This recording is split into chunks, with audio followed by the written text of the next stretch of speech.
Welcome to a new episode of the Learn Python series. This is the first episode of the second unit.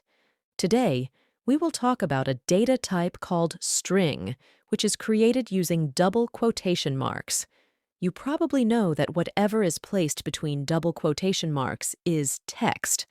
Now, what is the relationship between these things?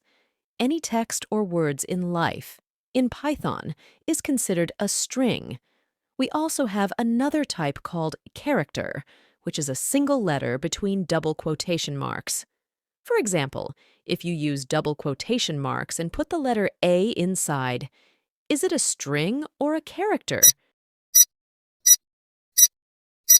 The answer is a character. We've said that strings are for words. What's the point of knowing this information? A string is a group of characters combined together. If I want to say, for example, print the first letter in the string, or print the second letter in the string, I can do that easily. Let's assume I have the 5 letters of hello combined in a string. As you can see, the quotation marks around them determine their beginning and end. If I want to extract the second letter, which one would it be? You might say the letter L, right? But that's incorrect. Computers love 0 and always start counting from 0. As a programmer, you need to get used to counting from 0. Let's count from 0 and see which letter is the second one. 0, 1, 2. So, the second letter is L.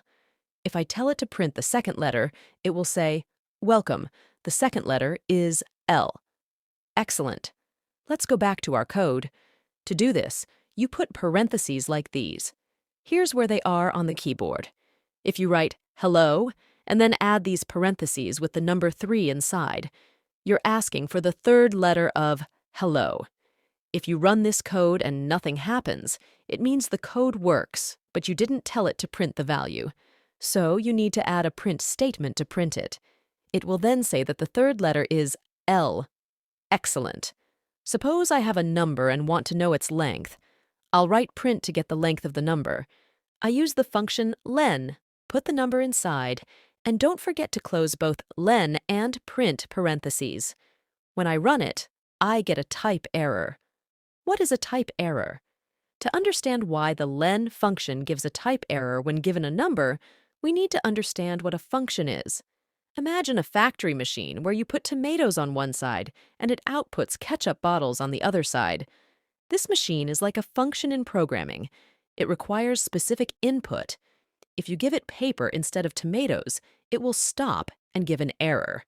Similarly, a function might expect a string, but you give it a number, leading to an error.